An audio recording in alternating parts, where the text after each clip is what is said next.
Hello and welcome to Crux Investor. We caught up earlier today with Tamara Brown. She's the interim CEO at Superior Gold. They've done a fantastic job with a turnaround exercise there, but they are going to be bringing in a new CEO towards end of June, July period. We're looking forward to seeing, how they get along with that. Tamara talks to us about it.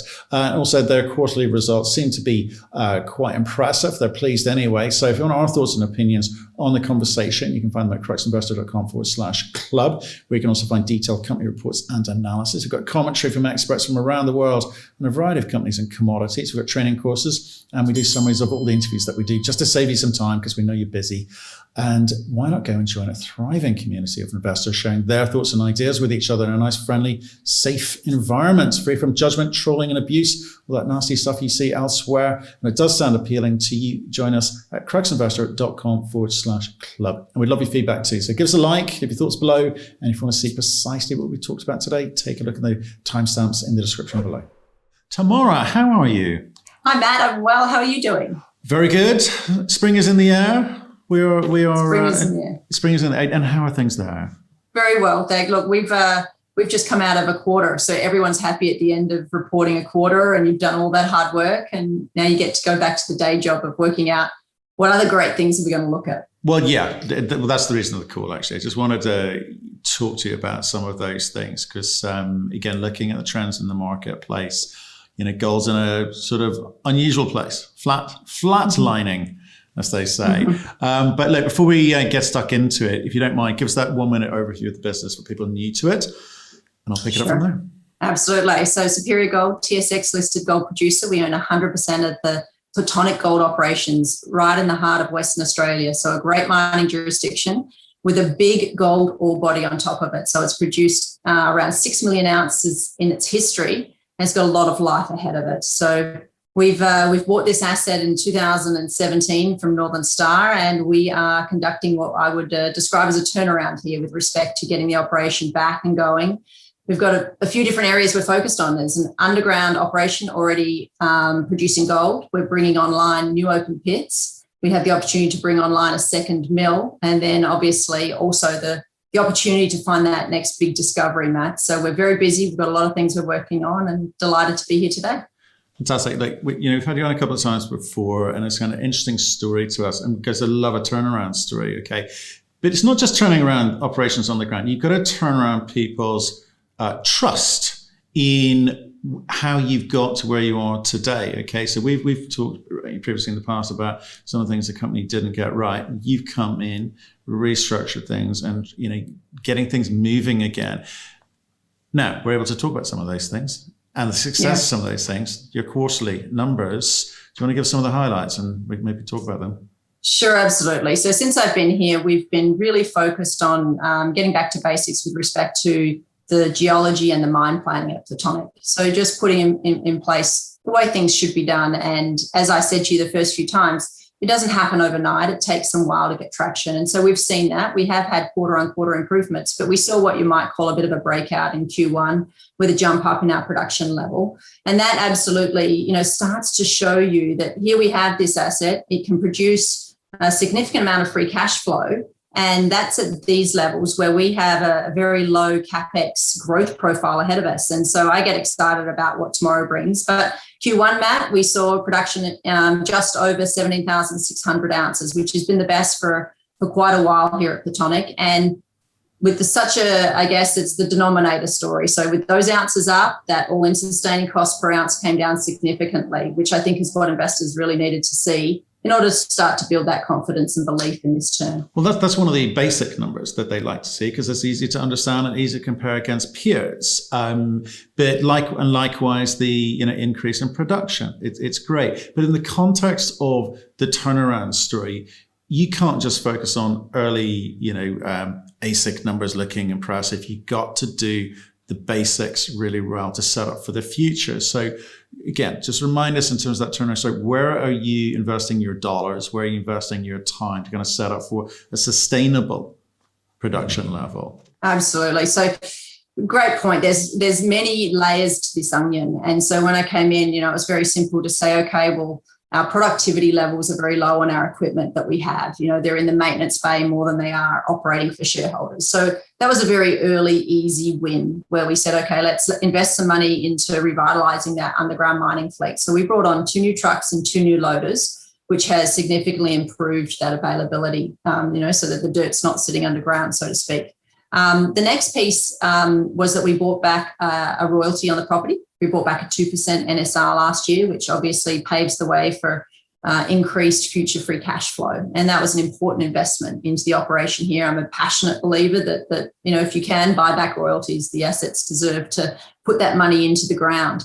And so that's the next piece, putting money into the ground. So we got a 3rd drill rig here, which is completely dedicated to exploration. And that's an important part of the story, Matt. People talk about, well, you just need, you need to get ahead with your development.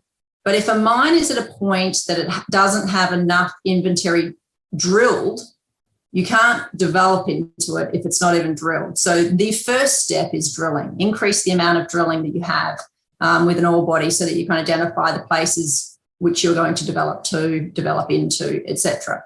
So that drill rig has done an excellent job of, to be honest, to be transparent, in the first quarter, we put out a program where there were 7 holes. All 7 holes hit significant mineralisation. So really positive return rates for this. And so when people talk about investing in the ground, that's exactly it. Putting money into drilling, putting money into development. We're doing both of those things, and we're starting to see the benefits of that, in addition to even more fundamental work with respect to geology. So here at Plutonic, the geological ore body, it's quite complex, to be honest. It is. It has a system of parallel lodes where the gold folds and moves around. And so a geologist's ability to interpret where it's going is challenged because they can't see under the ground. So when I came in, it was one of the fundamental issues I noticed. We have mined historically at Plutonic in and around 50% of our gold outside of reserves and resources. So that means that you have a reserve and resource, which is a model that estimates how much gold is in the ground. And then the miners come along and mine, and they actually produce from that reserve, but also 50% of it is outside. So by definition, the model wasn't predicting how much gold has been here, and that's for the last 30 years. So that has been the piece that we've been most focused on, and it's a pretty simple process when you boil it down. It's informing the model with more information. So historically, they will have included drill holes in the underground, and they will have interpreted between this drill hole and this drill hole and said, okay, well, the gold continues in between these 2 points, or I assume it does.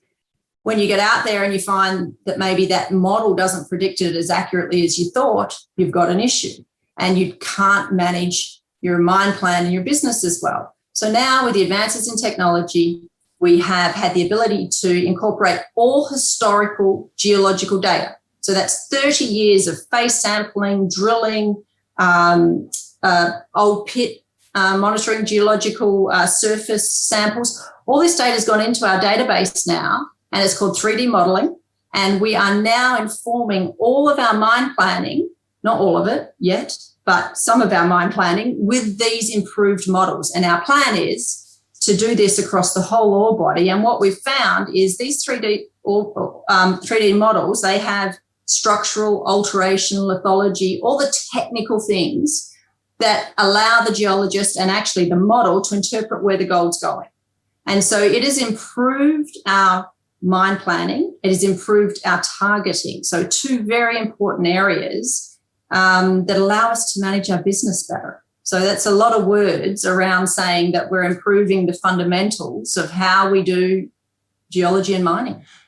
I like the word fundamentals when it comes to mining, because it's based in truth. It's not about promotion. It's not about telling the story well necessarily. But what's intrigued me that's obviously significant in terms of it's going to improve the likelihood of success.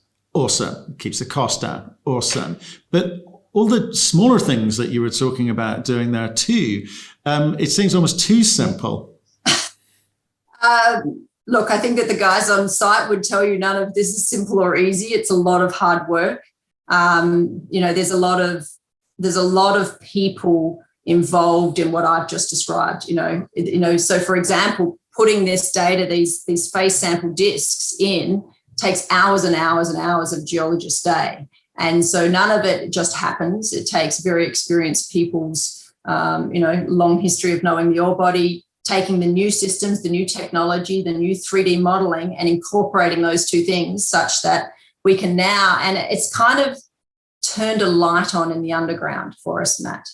Again, this is a process that takes time. It would take us about 12 months to do this across the whole ore body. But from what I'm seeing right now, it is certainly better predicting, where the gold exists in 3 dimensions, which allows us to manage our business better. Right. So you're starting to make Plutonic sing a little bit. You've got a long way to go, but you're starting, right? You're starting that. The next phase is open pit, right? Mm-hmm. So again, we talked about getting the fundamentals right, laying the groundwork down. So where are you with that? Great question. So that comes on, our first open pit, Plutonic East, comes online mid-year.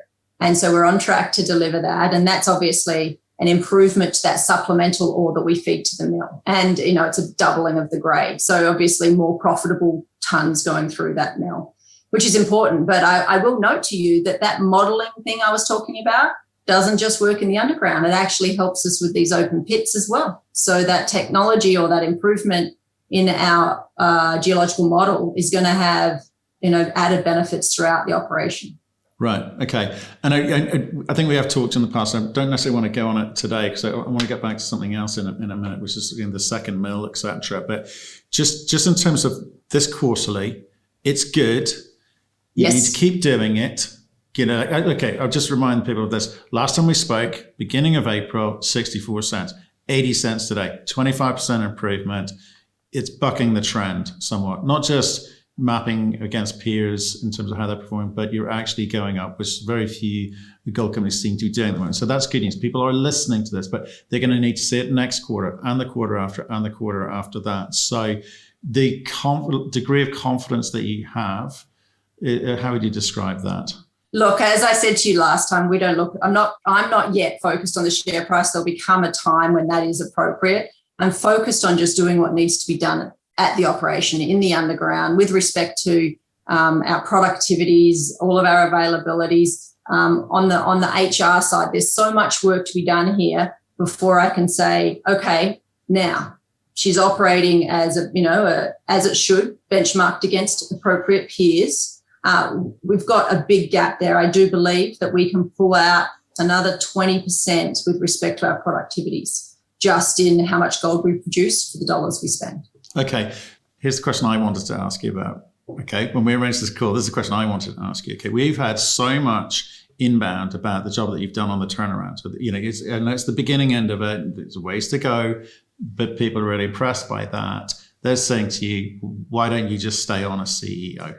Look, I appreciate that. I really do. I think it's because when I came in to look at this and the board said, tell us what it needs, it was very clear to me with a blinking light. How can you execute on this turnaround to the utmost efficiency from anywhere other than Perth? And so I am not that 30-year experienced operator, Matt, that has done this many, many times. I can see from a business perspective what needs to be done, but I do believe that bringing in an experienced operator as the CEO will simply elevate that, because I'm not going anywhere. I'm going to be on the board. I'm going to be having that input to the strategy piece, which I'm passionate about. But having an operator on the ground in Perth, I think, is that piece that just needs to, then we increase the speed at which we achieve these deliverables. Okay. Where are you in that process then? Have you found someone? Yes, happy to say we haven't yet announced it and finalised it and inked it, so can't talk about it. But I was very impressed with the quality of candidates that saw the opportunity here at Plutonic. So you've got a couple of things driving that, Matt. COVID has had a big impact, I think, on the mining industry with respect to where people want to work. So, we have very experienced people that are caught in locations that maybe they didn't want to, that's not where their family is. And I have the great advantage of having an operation sitting in Western Australia where we have a significantly experienced workforce with respect to mining. And so with that, Australians are, very good miners. They're known as very good miners. And so you've got a situation where people want to stay home right now. They want to not be caught in 2-week quarantines, flying in, flying out of international operations. Someone that has the opportunity to come in, base themselves in beautiful Perth, Western Australia, where there is no COVID, where you are operating free from all of the restrictions we have here in North America and Europe. And they get the opportunity to come in, be a CEO of an operation that clearly has a lot of upside. It has a big gold system, all of the infrastructure it needs, and a very clear turnaround plan ahead of it. I found people were very excited about that. So the quality of the people are excellent, and I know that shareholders will be impressed. Right. Okay. You've had a choice of people. It wasn't any difficulty. Okay. So the timing is when? Are we looking Q2? Yeah, look, I came in July 31st, Matt. So I have a 1 year, I had a 1 year mandate, and so that's coming up. I think it's fair to say to shareholders that, but by July 31st, they'll know what's happening with respect to the business moving forward. Okay, but between now and then, the turnaround plan, nothing's changing. You're not having second thoughts about any aspect of what you put in place. No, I think that it was pretty clear to me. This little mine just needed to be run and invested in, and that's what we're doing. Okay, just a quick word on exploration and budget. Is that still good? It's great. So just for a reminder for people, we put in a drill rig dedicated exploration in the underground. So one drill rig dedicated exploration. It's a big system here. We've got a lot of infrastructure. We could facilitate a second drill rig. The results certainly warrant it. And then mid-year in our plan, we have, for the first time in many years, a surface drill rig coming in. Obviously, it is part of that main pit pushback, the infill drilling, but what it gets to do is drill that mineralised mine mafic all across the property. If your investors remember, we talked about it, I think, last time. And so that hasn't been done since Barrick days. We're following up on drill holes like 16 grams over 2 metres, 20 odd metres below surface. So for me, the opportunity to uncover both an excellent underground operation with exploration upside, but a brand new open pit surface plan for shareholders, I think that has the ability to turn this story very, very quickly. Okay, it's May. July's not too far away. Are you going to save all your news until the new CEO's here, or have you got more for us? Look, we're not stopping anything. There's no reason to be slowing down on what we should be doing, waiting for someone. No, shareholders shouldn't be thinking that. Anyone coming in has bought into what the board and I see here, and they'll be they're already a part of that team as far as understanding what we're doing. And if I ever needed to, I could consult with them moving forward. Beautiful. Thank you so much for the catch up. Stay in touch. Hopefully we'll see you soon. I'm looking forward to news on all fronts. Terrific. Thanks so much for having us, Matt.